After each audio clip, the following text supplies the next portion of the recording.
The text message arrived while I was shopping for a bridesmaid dress. "Peggy, don't bother coming to the wedding. We've decided it's best if you're not there." My fingers trembled as I read my sister Amanda's words. I called her immediately. No answer. I tried again, straight to voicemail. This made no sense. We were sisters who shared everything. 3 days ago, she was excitedly showing me cake samples. Now I stood frozen in the boutique, a half-pinned blue dress hanging off my frame, as the saleswoman awkwardly asked if I still wanted the alterations. Amanda and I grew up closer than most sisters. In our small Georgia town of Millfield, we were known as the inseparable Wallace girls. Only 3 years apart, I was 32 and she was 29, but the age difference never mattered. We became even closer after our parents died in a car accident during my senior year of high school. I was 18 and Amanda was 15. That tragedy changed everything. Instead of heading to college on the journalism scholarship I'd earned, I stayed home to take care of Amanda. I worked 2 jobs mornings at the local diner and evenings as an administrative assistant at a law firm. Every extra dollar went toward keeping our modest family home and making sure Amanda had what she needed. "You should go to college, Peggy," Amanda would say during those early years, her eyes still hollow from grief. "I can stay with Aunt Paula." But Aunt Paula was battling her own demons with alcoholism, and I couldn't bear the thought of Amanda living in that environment. "We stick together," I'd tell her firmly. That's what Mom and Dad would want. Over the years, I took night classes and eventually earned my teaching degree. Meanwhile, Amanda flourished. She graduated high school with honors and got accepted to nursing school. I used the small inheritance from our parents and my savings to help pay her tuition. When she graduated, I sat in the audience crying tears of pride, knowing our parents would be so proud of her. "I wouldn't be here without you, Peggy," she said after the ceremony, hugging me tightly. "You sacrificed everything for me." I never saw it as a sacrifice. It was love, family. What else was there? Amanda got a job at Atlanta Memorial Hospital, where she met Jeff Thompson. He was 34, a hospital administrator from a wealthy family who owned several properties around Atlanta. From the beginning, something about Jeff made me uneasy. He was charming and polished, but when he looked at me, I sensed judgment in his eyes. "Your sister seems interesting," he said at our first meeting, his tone suggesting anything but interest. "She's a teacher, right? Elementary school?" "5th grade," I corrected, noticing how he glanced at my sensible shoes and simple dress. "Such noble work," he replied with a smile that didn't reach his eyes. When Amanda announced their engagement after only 8 months of dating, I pushed aside my concerns. She was radiant with happiness, and that was all that mattered. "You have to be my maid of honor," she declared, bouncing on her toes like she did when she was a little girl. "We'll have so much fun planning everything together." And for 6 months, we did. I helped her choose the venue, a historic plantation house with sprawling gardens. I accompanied her to cake tastings, florist appointments, and band auditions. I organized her bridal shower and threw her a tasteful bachelorette weekend in Savannah that cost nearly $2,000 from my modest teacher's salary. Throughout it all, I noticed subtle changes in Amanda. She became more image-conscious, more concerned with appearances. She started making comments about my clothes, my hair, my apartment. "You should really let me introduce you to my stylist, Peggy," she said once, fingering the sleeve of my cardigan with barely concealed distaste. "And maybe we can look into a condo in Jeff's building. The school district there is much better for teaching." I brushed these comments off. Pre-wedding stress, I thought. Entering a new social circle, normal adjustments. Then came the brunch at Jeff's parents' country club 3 weeks before the wedding. I felt immediately out of place among the pearls and pastels, the casual mentions of vacation homes and private schools.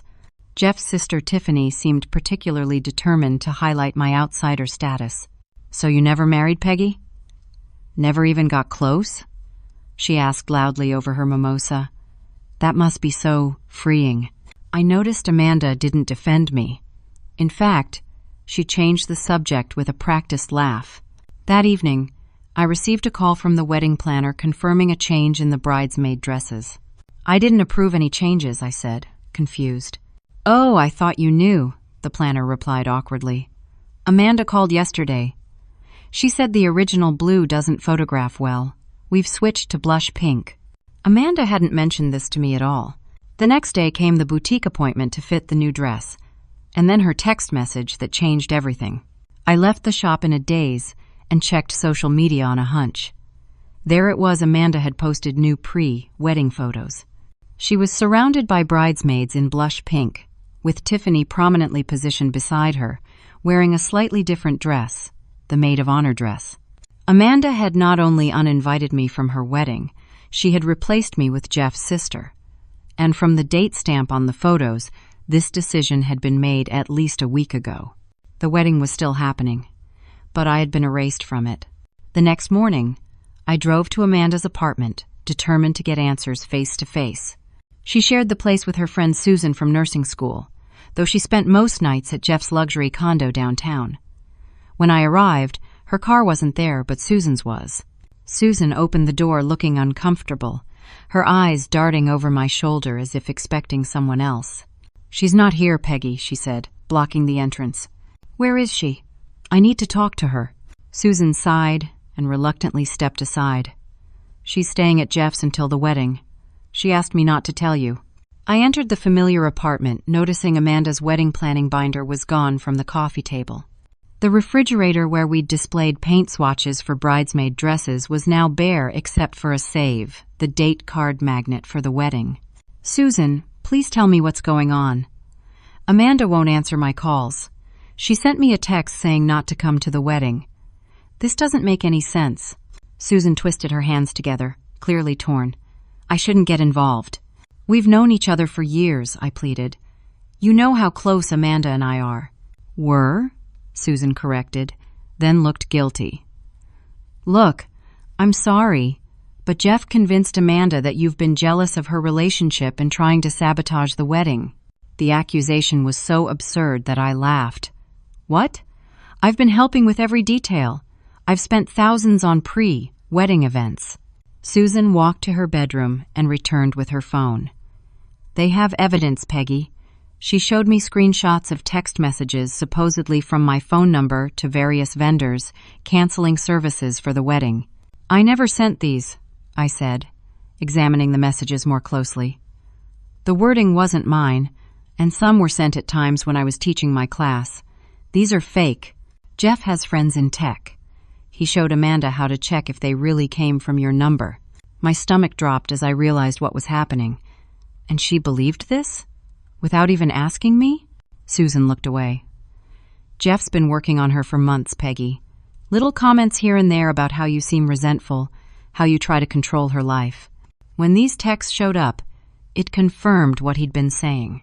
I spent the next 3 days reaching out to everyone I could think of. My cousin Taylor, who was supposed to be a groomsman, suddenly couldn't talk when I called. Our childhood friend Diane, who had been invited to the bridal shower I organized, texted back a brief "I don't want to get involved in family drama."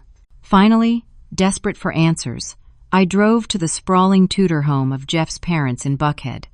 Mrs. Thompson answered the door herself, her expression cooling when she saw me. "Peggy, this is unexpected. I need to speak with Amanda," I said. "She won't answer my calls." "Amanda is very busy with final wedding preparations," Mrs. Thompson replied. "And frankly, she doesn't need any additional stress right now. She wants her perfect day to be just that perfect, without any drama." "Drama? I'm her sister. I've been helping plan this wedding for months. I don't understand what's happening." Mrs. Thompson's mouth tightened. "I think we both know why Amanda has made this difficult decision. The family finances are not something to be taken advantage of, even by a sibling." "Family finances? What are you talking about?" "The estate," she said, as if it were obvious. "Amanda told us everything. How you controlled your parents' money after they passed. How you made her dependent on you while using the bulk of the inheritance yourself. I felt physically ill. That never happened. I used that money to put Amanda through nursing school. I have the bank statements to prove it." "I'm sure you kept very careful records," Mrs. Thompson said coolly. "Nevertheless, Amanda has made her choice. We expect you to respect it." She closed the door before I could respond. I sat in my car, trying to process this new information. Amanda wasn't just excluding me from the wedding. She was actively spreading lies about me. Lies that painted me as someone who had stolen from our dead parents. On the drive home, my phone rang. It was Linda, the mother of a student in my class. "Peggy, I don't know what's going on, but I just wanted to say I support you. These rumors going around town are ridiculous. Anyone who knows you would never believe them." "What rumors?" Linda hesitated.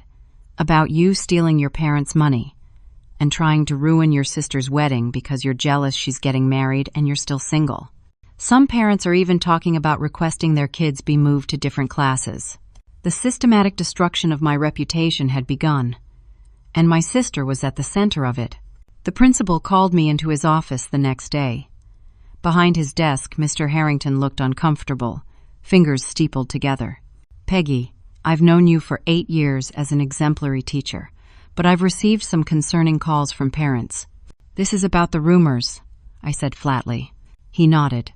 "Several parents have expressed concern about having their children taught by someone accused of theft. Those accusations are completely false. My sister's fiancé has manipulated her into believing lies about me." "I believe you," Mr. Harrington said. "But perception matters in a small town. Perhaps taking some personal days until this blows over might be wise." I left with 2 weeks of approved personal leave, feeling like I'd been punched in the stomach. Driving home, I barely registered the familiar streets of the town where I'd grown up, where everyone knew me or thought they did. My best friend Megan was waiting at my apartment when I arrived. One look at my face told her everything. "Oh, Peggy," she said, pulling me into a hug. "I came as soon as I heard what was happening. This is insane." Inside, I finally broke down, heaving sobs that came from deep inside, the kind I hadn't allowed myself since my parents died. Megan held me through it, making tea and keeping tissues coming. "I don't understand," I kept saying. "How could she believe these things about me, after everything we've been through?" "Jeff has isolated her," Megan said. "Classic controlling behavior. He's cut her off from the person who loves her most and knows her best you." The next few days passed in a blur of depression and disbelief.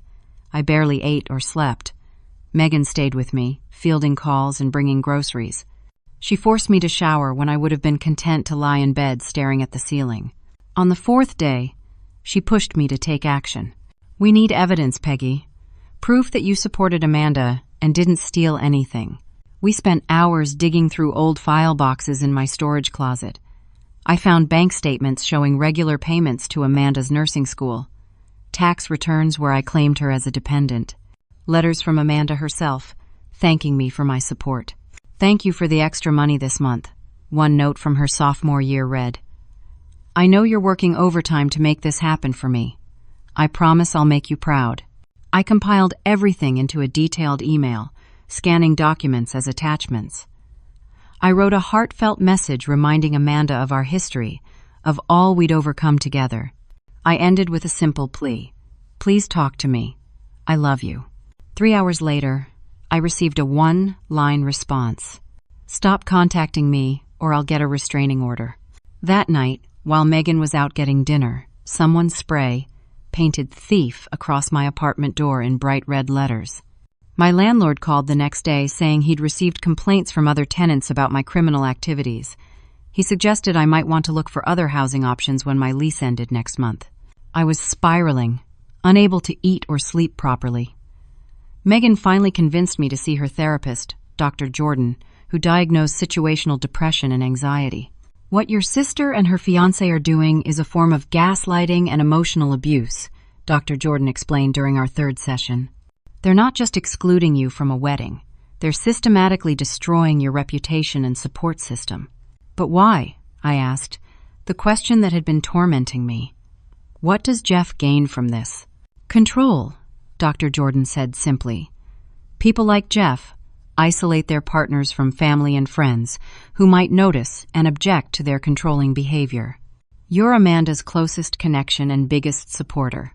You're the threat." That evening, Megan arrived at my apartment with a local newspaper. "You need to see this," she said grimly, opening to the lifestyle section. There was a feature article about Amanda and Jeff's wedding preparations. The headline read, "Love Conquers All. Bride Overcomes Family Betrayal for Her Perfect Day." The article quoted Amanda directly. "It's been a difficult journey, discovering that someone I trusted completely had been deceiving me for years. But Jeff helped me see the truth and find the strength to move forward." I felt physically sick reading my sister's words. The article painted her as a sympathetic victim and me as a shadowy villain, without naming me directly.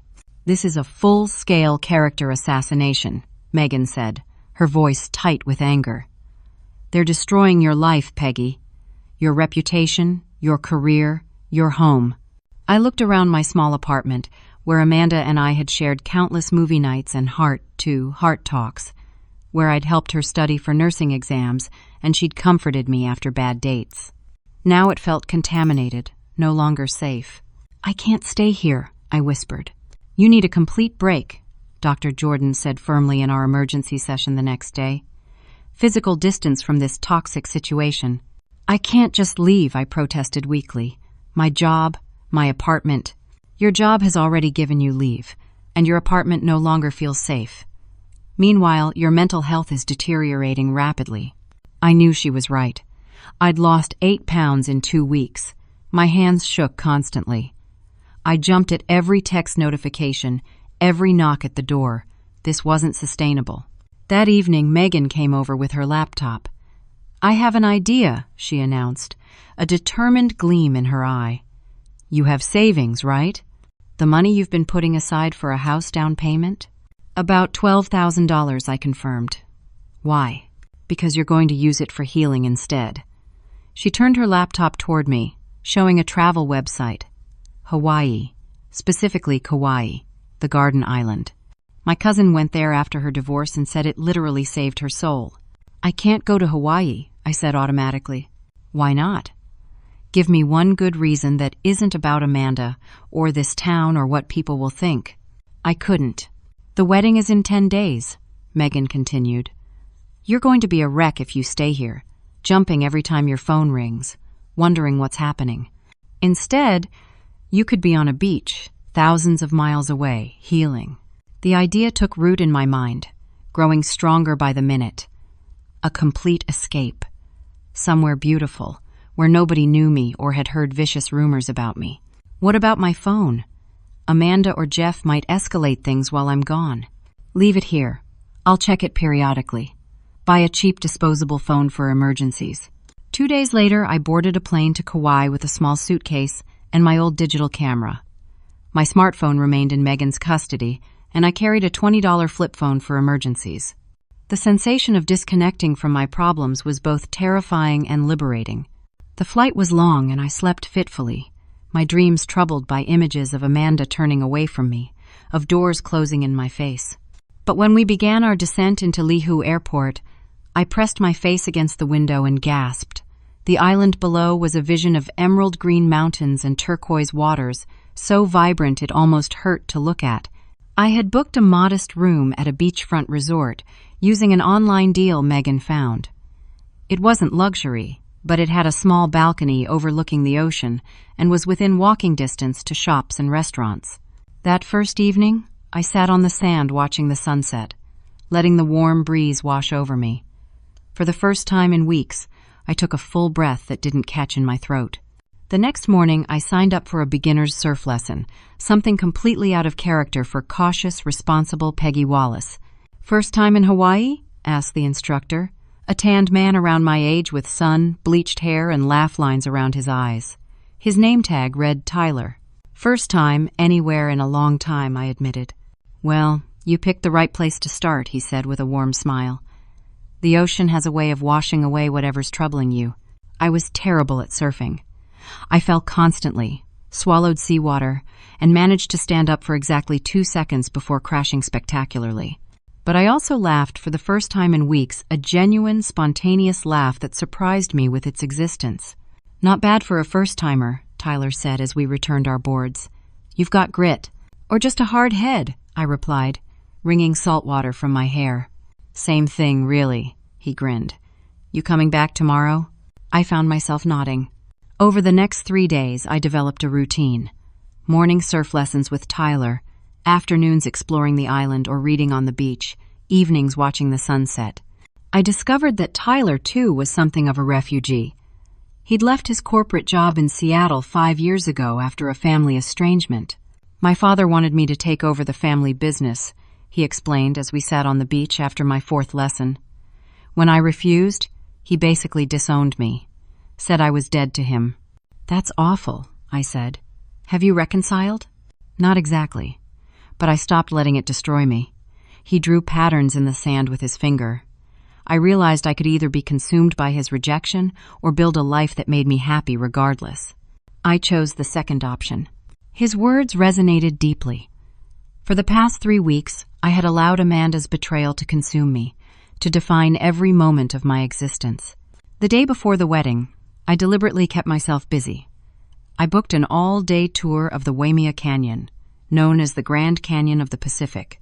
The breathtaking landscapes and 6-hour hike left me physically exhausted but mentally calmer.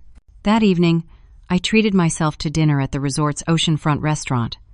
I wore a sundress I'd bought in a local shop and even put on makeup for the first time since arriving. At a nearby table sat a couple in their 60s, clearly wealthy from their designer clothes and the casual way they ordered the most expensive wine without checking the price. Absolutely catastrophic, the woman was saying to her husband. Clara just texted me about it. The Thompsons are beside themselves. Serves them right for being so nouveau rich and showy, the man replied, slicing into his steak. 150 guests flying in from all over for a wedding that's not happening. I froze with my fork halfway to my mouth. Apparently, the woman continued, lowering her voice slightly, the groom was caught with the maid of honor, his own sister, the night before. In the bridal suite, no less. The bride found them together.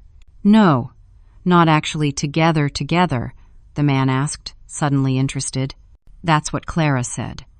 Can you imagine? At a rehearsal dinner in Georgia, of all places, the bride had a complete meltdown in front of everyone, threw her engagement ring into a champagne fountain. My hands were shaking so badly I had to put down my glass. The wedding. Amanda. Jeff and Tiffany. It couldn't be. I rushed back to my room and checked my emergency flip phone for the first time since arriving. There were 3 missed calls from Megan, all from today. I called her immediately. Peggy, finally. Megan's voice was breathless. I've been trying to reach you. Is it true? About the wedding? I overheard someone at dinner. It's worse than whatever you heard, Megan cut in. Amanda caught Jeff and Tiffany together last night after the rehearsal dinner. Apparently they've been having an affair for months. There's a video going around of Amanda screaming at them in the hotel lobby. The wedding is definitely off. I sat heavily on the bed, my mind spinning. Is Amanda okay? No one knows where she is. She disappeared after the confrontation. Her phone is off. What about Jeff? His family is in damage control mode. They're telling everyone Amanda had a psychotic break and the cheating accusation is part of her delusion. I felt sick. I need to go back. No, Megan said firmly. Stay where you are. Amanda needs time to process this, and so do you. Besides, your old phone has been blowing up with calls and texts from people who suddenly remember you're not a monster. It's disgusting how quickly they're changing their tune. I knew she was right, but it didn't ease my worry about Amanda. Just give it a day or 2, Megan advised. Enjoy your last days in paradise. Amanda will resurface when she's ready. I hung up, my mind and heart in turmoil. Outside my window, the Hawaiian sunset painted the sky in brilliant oranges and pinks, beauty that now felt disconnected from my internal chaos. I woke early on what should have been Amanda's wedding day, my dreams troubled by images of her crying and alone. Despite Megan's advice, I couldn't shake the feeling that I should be doing something, helping somehow. But what? And how? I decided to distract myself with a morning walk on the beach. The sun was just rising, painting the water with golden light. A few early morning swimmers dotted the ocean, and the air smelled of salt and plumeria. Rough night? A familiar voice asked. Tyler stood a few feet away, holding 2 coffee cups. Is it that obvious? I asked, attempting a smile. You've got that 1,000-yard stare going on. He offered me one of the cups. Brought you some coffee. Figured you might need it. We sat on the sand, watching the sunrise in comfortable silence. Want to talk about it? He finally asked. I hesitated, then found myself telling him everything. Amanda, Jeff, the wedding that wasn't happening today, the cruel campaign against me. Once I started, I couldn't stop. The words poured out of me like a dam breaking. Tyler listened without interrupting, his expression growing increasingly concerned. And now I don't know what to do, I finished. Part of me wants to fly home immediately and find Amanda, but another part feels like she made her choice, and it wasn't me. That's rough, Tyler said simply. Family stuff cuts deeper than anything else. She's the only real family I have left. Tyler nodded thoughtfully. For what it's worth, I think your friend Megan is right about giving it a little time. Your sister is probably humiliated and processing a lot right now. Space might be the kindest thing you can offer. Before I could respond, a resort staff member approached us. Miss Wallace, I have an urgent message for you from the front desk. My heart leapt into my throat. Is everything okay? A Miss Susan Johnson has been trying to reach you. She says it's extremely important and asked if you could please check your email immediately. Susan, Amanda's roommate. I thanked the staff member and turned to Tyler. I need to go check this. I'll come with you, he said, standing and offering his hand to help me up. In my room, I logged into my rarely checked personal email on the resort's computer kiosk. There, at the top of my inbox, was an email from Susan with the subject line, Amanda needs you. I clicked it with trembling fingers. Peggy, I've been trying to reach you for hours. Everything has gone to hell here. Amanda caught Jeff with Tiffany last night after the rehearsal dinner. They were in the bridal suite together. It turns out they've been having an affair for months. Amanda completely lost it, understandably, and caused a huge scene in front of everyone. She threw her ring in Jeff's face and told everyone the wedding was off. The worst part is that Jeff's family is now claiming Amanda is mentally unstable and made everything up. They're threatening to sue her for the cost of the wedding and emotional distress. Jeff is denying the affair despite multiple witnesses. I need to tell you something I should have said weeks ago. Jeff and his family orchestrated your exclusion from the wedding. You remember that Christmas party at the hospital 6 months ago? You stopped by to bring Amanda cookies. While you were there, you saw Jeff and Tiffany in the hallway. They were standing very close, and you later mentioned to Amanda that his sister seemed very affectionate with him. That comment set off alarm bells for them. They were afraid you'd figure out what was happening, so they had to get rid of you. All those fake texts and rumors were created to isolate Amanda from you because you were the only one who might have seen through their lies. Amanda needs you now. She won't answer my calls or texts. No one knows where she is. I'm really worried about her. If you get this, please contact me. I stared at the screen, my mind reeling from this new information. It all made sense now, the sudden campaign against me, the elaborate lies, the intensity of their efforts to discredit me. I had been dangerously close to uncovering their secret without even realizing it. I couldn't find the words. Diabolical, Tyler supplied, reading over my shoulder. These people systematically destroyed your reputation to cover up an affair. I composed a quick reply to Susan, telling her I would try to contact Amanda and would be returning home soon. I need to check my regular phone, I told Tyler. Megan has it back home. I called Megan on my flip phone, my heart racing. I need you to check my regular phone, I said when she answered. How many missed calls do I have? Any from Amanda? Hold on, let me check. There was a rustling sound as Megan retrieved my smartphone. Oh my God, Peggy, your phone is blowing up. You have 110 missed calls. At least 30 of them are from Amanda, starting early this morning. The rest are from people in town, Susan, even Mrs. Thompson. Any voicemails? Tons. Want me to play some? Just Amanda's, starting with the most recent.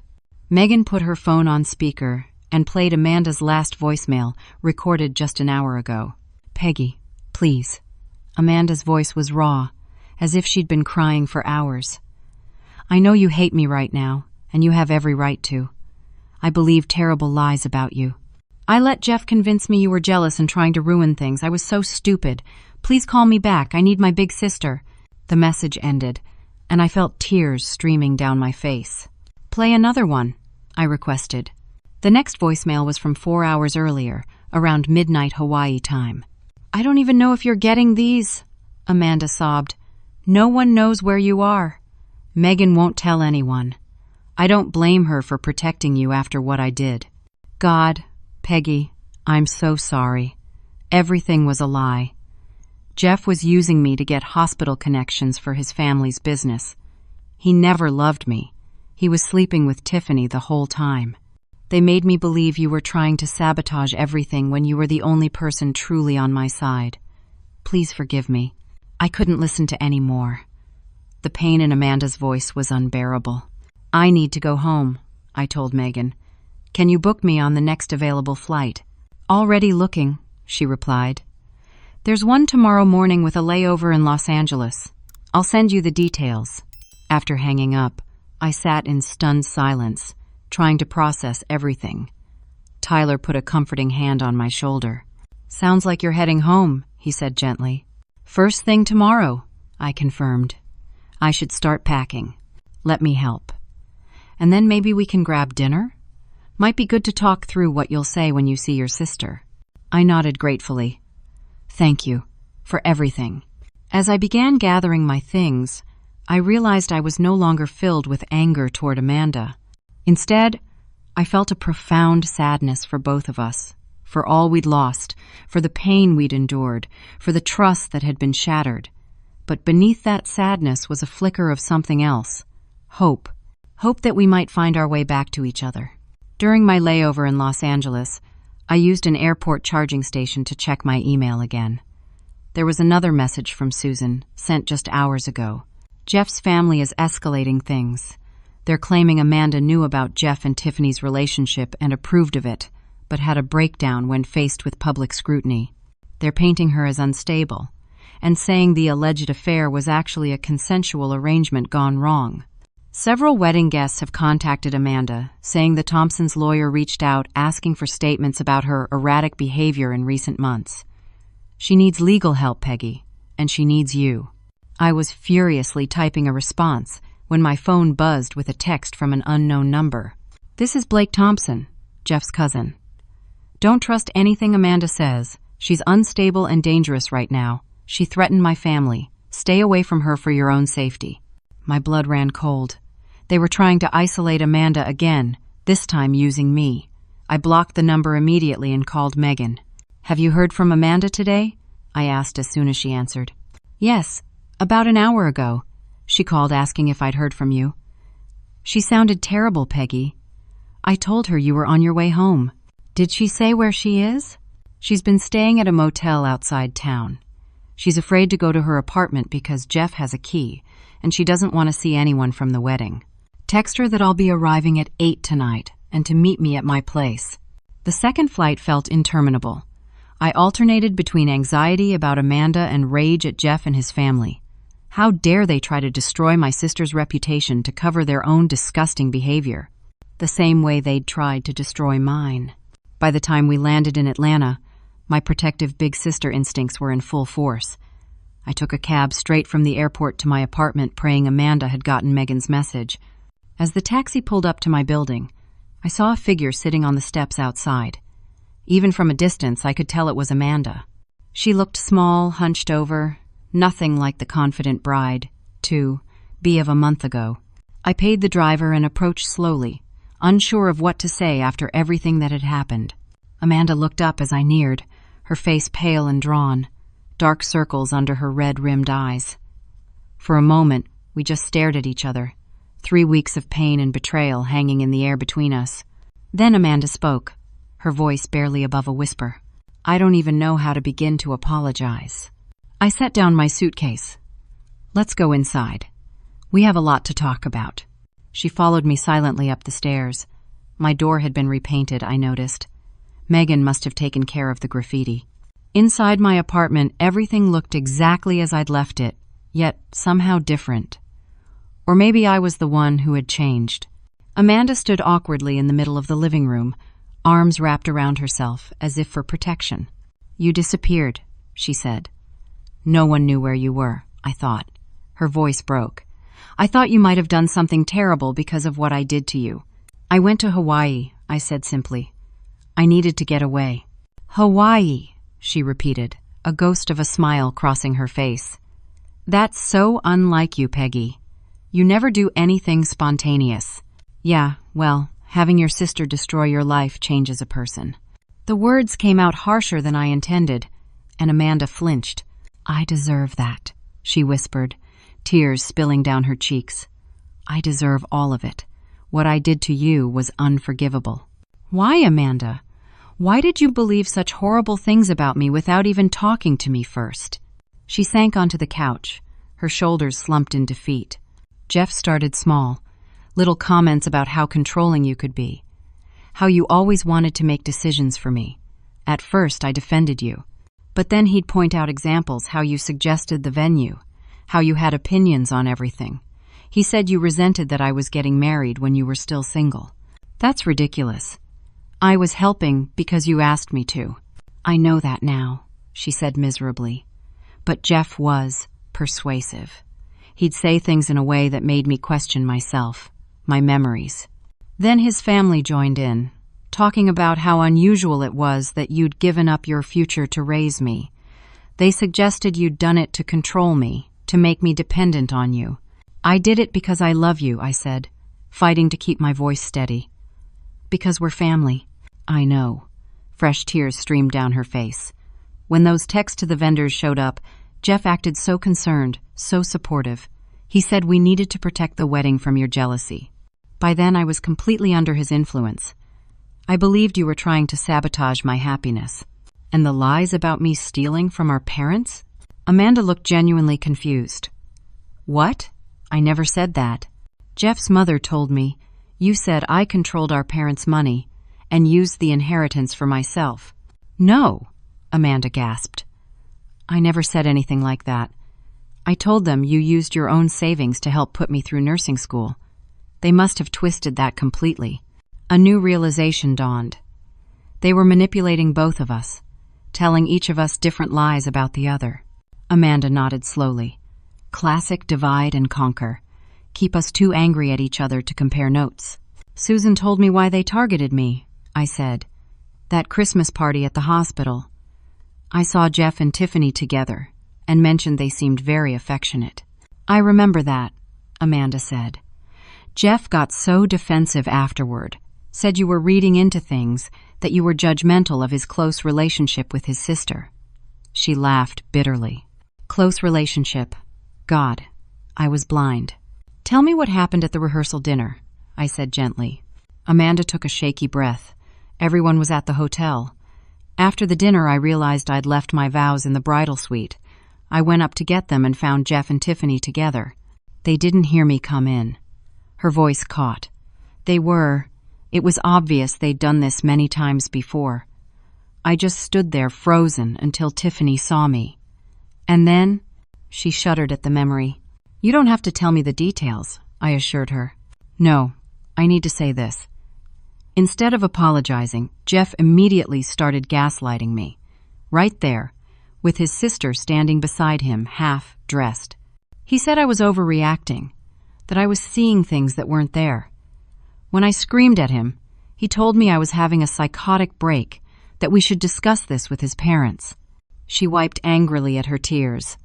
That's when I lost it. I ran downstairs to the reception area where everyone was having drinks and told them exactly what I'd seen. I threw my ring at Jeff and told him the wedding was off. "Good for you," I said fiercely. After that, everything's a blur. I drove around all night. In the morning, Jeff's father called, telling me I needed to fix this misunderstanding before they took legal action. That's when I finally tried to call you. She looked at me with devastated eyes. But you were gone. And I realized what I'd done. I'd thrown away the one person who truly loved me for someone who never did. "Jeff's family is threatening to sue you?" Amanda nodded. "They say I breached the wedding contract and damaged their reputation with false accusations. They want me to sign a confidentiality agreement saying the wedding was called off by mutual agreement due to personal differences. And if you don't sign, they'll sue me for the full cost of the wedding over $100,000, plus additional damages for emotional distress and defamation. I felt a surge of protective anger. They manipulated you, isolated you from your support system, and now they're threatening you? No way are we letting them get away with this. Amanda looked up, a flicker of hope in her eyes. We? Of course, we, I said firmly. You're my sister, Amanda. Nothing changes that. For the first time since I'd arrived, Amanda broke down completely, her body racked with sobs. I moved to the couch and put my arms around her, holding her as she cried. I don't deserve your forgiveness, she choked out between sobs. Maybe not, I agreed. But you have it anyway. That's what family does. I smoothed her hair back from her tear-stained face, and now we're going to fight back. The next morning I called Blake Wilson, an attorney friend who had helped with my parents' estate years ago. This is textbook intimidation, Blake said after I explained the situation. They're hoping Amanda will be too embarrassed and traumatized to fight back. Can they really sue her? I asked. They can try, but they won't win. First, we need documentation of the affair. Are there witnesses who saw Jeff and Tiffany together? Several guests saw them, Amanda confirmed, and the hotel has security cameras in the hallways. Excellent. Next, we need evidence of their manipulation campaign against both of you. Over the next week, we gathered everything we could. Susan provided screenshots of conversations where Jeff had made disparaging comments about me. My student Linda's mother shared text messages from other parents discussing the rumors Jeff's family had spread. Amanda found emails from Jeff coaching her on what to say to isolate me. Most damning of all, Megan discovered through a hospital colleague that Jeff had been investigated twice for inappropriate relationships with staff members, incidents that his family had paid to keep quiet. We don't just have a defense, Blake told us. We have a countersuit for defamation, emotional distress, and possible criminal harassment. 2 weeks after my return from Hawaii, Blake sent a formal letter to the Thompson family outlining our evidence and the countersuit we were prepared to file if they continued their threats against Amanda. The response came swiftly. They would drop all claims against Amanda if she signed a mutual non-disclosure agreement. Should I sign? Amanda asked me. That's your decision, I said. But personally, I'd want everyone to know what kind of people they really are. Amanda straightened her shoulders, a glimpse of her old confidence returning. No deal. I'm not protecting them. The Thompsons' lawyer called the next day, voice tense. My clients are willing to add a financial settlement to the agreement, $20,000. Tell them we'll take $50,000, Blake replied, and a public apology for the false statements made about both Wallace sisters. After another week of negotiations, the Thompsons agreed to a $40,000 settlement and a retraction of all statements against us, though they refused a public apology. It's not about the money, Amanda told me as we signed the final paperwork in Blake's office. It's about standing up to bullies. I know, I said. I'm proud of you. The healing between us didn't happen overnight. Trust, once broken, takes time to rebuild. But slowly, we found our way back to each other. Amanda moved temporarily into my spare bedroom while looking for a new apartment farther from the hospital where she wouldn't run into Jeff. She returned to work, facing the gossip, and stares with quiet dignity. I went back to teaching, where my principal welcomed me warmly. The parents who complained have all withdrawn their concerns, he told me. Several have specifically requested you for their children next year. 3 months after the non-wedding, Amanda started a support group for people who had experienced gaslighting and emotional abuse. If I can help even one person recognize the warning signs I missed, it's worth it, she explained. As for me, I kept in touch with Tyler from Hawaii. Our conversations evolved from supportive check-ins to genuine friendship, and then something more. 6 months after my impromptu Hawaiian escape, he flew to Georgia to visit. This is even nicer than I imagined, he said, looking around my small but cozy apartment, though I miss the ocean view. We could always go back to Hawaii sometime, I suggested. I hear the surfing is excellent. Amanda thrived in her new independence. She used part of the settlement money to take courses in psychiatric nursing, finding her passion in helping others through mental health crises. Together, we established a small scholarship fund with the remainder of the money, specifically for siblings who were raising siblings after family tragedies. We're calling it the Wallace Family Resilience Scholarship. I told my class one day when a student asked about the certificate on my desk. "What's resilience mean?" a little girl named Zoe asked. "It means bouncing back when life knocks you down," I explained. "It means finding strength you didn't know you had." One evening, almost a year after the wedding, Amanda and I sat on my balcony sharing a bottle of wine. "I've been thinking a lot about forgiveness," she said, watching the sunset. "Not just you forgiving me, but me forgiving myself." "That's usually the harder part," I agreed. "I trusted the wrong person and hurt the right one," she continued. "But I'm learning that one terrible mistake doesn't define my whole life." "It certainly doesn't define ours," I said, reaching for her hand. Amanda smiled, her eyes clear and present in a way they hadn't been during those dark days under Jeff's influence. "I never properly thanked you for coming back. For answering those 110 calls even after everything I did. That's what family does," I said simply. "We answer each other's calls, no matter what." We sat in comfortable silence as twilight descended, two sisters who had weathered the worst storm of our relationship and emerged stronger on the other side. Different, certainly more cautious, more thoughtful, more appreciative of our bond, but unquestionably stronger.